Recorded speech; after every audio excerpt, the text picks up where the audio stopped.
Okay, everybody, I'm back. Here are the two cars side by side. And to be quite honest, there is not a hell of a lot of difference in these cars. There are minor differences, some of which I'll point out. First off, one of the ones that I noticed is the flare detail at the back of the car. You can see here how pronounced it is on the AutoArt version. Also, take a good look at this. See how that side marker is? Red on the top, amber on the bottom. Now here's a surprising thing.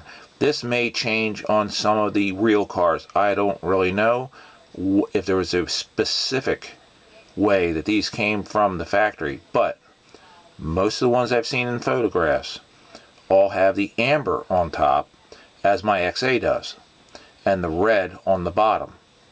Now, this is interesting considering that AutoArt has been, along with Beyonce, making these Falcon coupe bodies since 2000.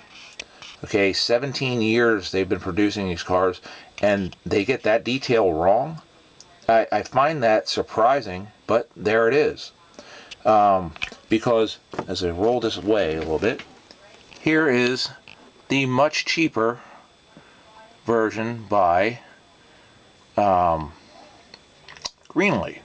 And it's got the amber on top. And there is the detail with the rear flare. It's not as pronounced. Now, one other thing I'm noticing is the tires. There is no Goodyear, or I'm sorry, Goodrich TA Radial written on these tires. Now, if that is a big problem, there are companies out there that make those decals. One of which I can suggest is a good one is Pato's Place out of Australia. He has some excellent decals, both water slide and peel and stick, in any scale imaginable. Go to patosplace.com.au if you're interested in modding any kind of car, not just these Mad Max cars. He has all kinds of stuff. I mean, race car decals, you wouldn't believe the selection. It's insane. But that said, so that's one big difference. The tires are not marked. Another thing I noticed is the dish. The dish of that rear wheel, which is also flat black, as is the AutoArt. And I may be wrong, but I always thought that wheel was gloss in the movie car. Now here is the dish. You can see the depth of the dish on the AutoArt versus the depth of the dish on the Greenlight. Another thing I noticed was, and I mentioned this in the last video, was the windscreen. There is the defroster element in the glass, but look below it. You see the package tray. Now, here is the back window out of the Greenlight, no package tray. Not quite sure what that's supposed to be, but it's not a package tray. The other little note is, and this is the detail that you pay for in a more expensive model. This car, all the window trim is painted gloss black.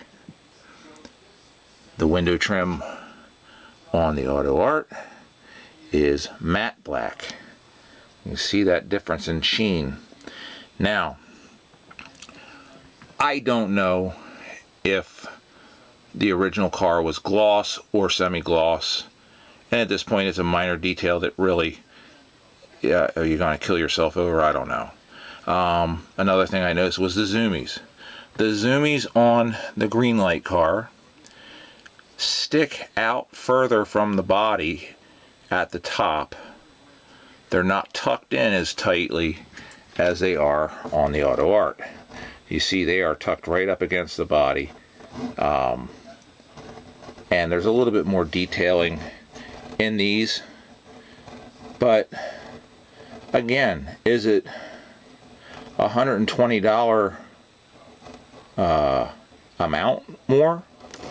And I had mentioned on the last video about the stripe detail, the pinstripe detail on the sides. Now, looking at this, you can see that pinstripe.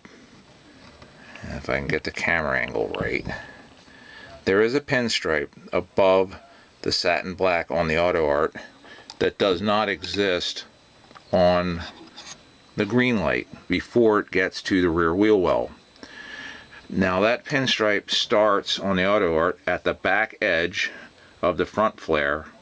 It does not go up over the front fender as I originally had thought so, but it does start at the back edge of that wheel flare, runs along the fender, across the door, across the rear quarter panel, and then goes arcs up following the body line of the flare, and then arcs up from there and follows the angle of the rear spoiler.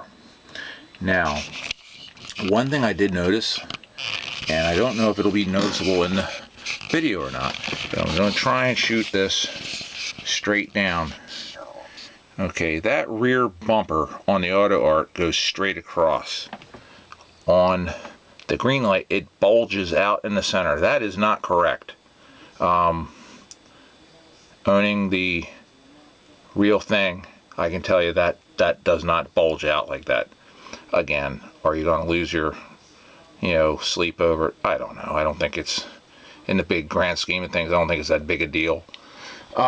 Purists and guys that are absolutely straining for the most accuracy that they can, yeah, they're probably not going to be happy with that. So be it. Blower detail. The AutoArt has a more polished look. If you look at it, it looks metal. It looks like polished aluminum.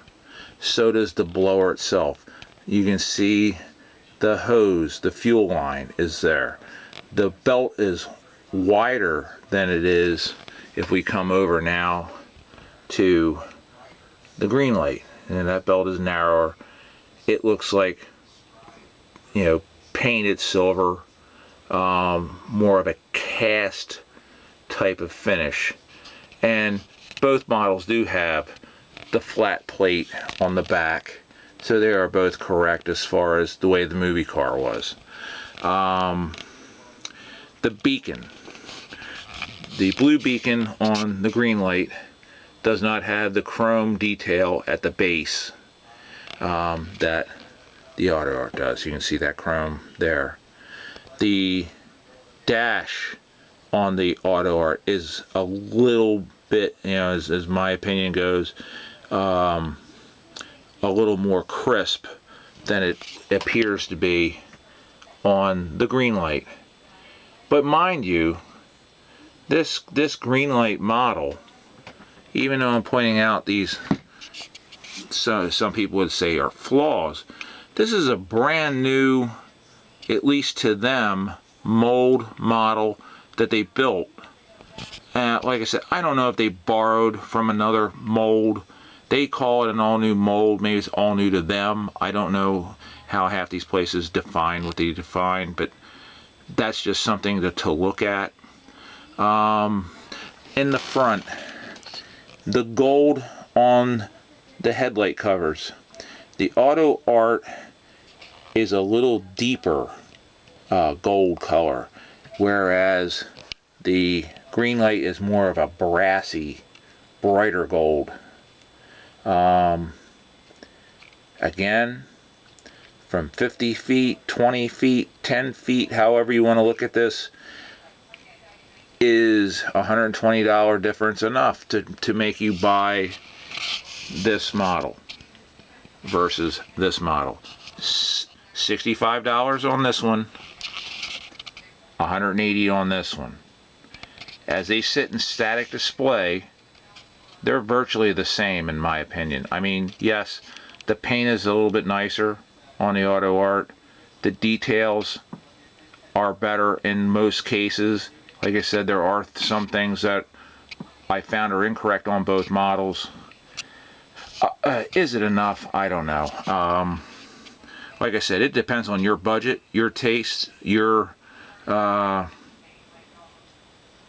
of detail and accuracy that you're after. But considering that before a month ago, this car wasn't produced by anyone, hey, beggars can't be choosers, right? So, again, it just comes down to whether or not you're willing to pay what AutoArt wants versus what Greenlight wants. You know, if it's sitting on your shelf or it's in a case, not many people are going to know the difference. Most people that are going to look at this model that don't, you know, have seen the movie car, they aren't going to know the difference one way or the other. It is going to boil down to your personal taste, your wants, your level of accuracy and detail. If it's a big deal, go AutoArt. If it's not and you're on a budget, you're not going to go wrong with this Greenlight model, I'll tell you that right now.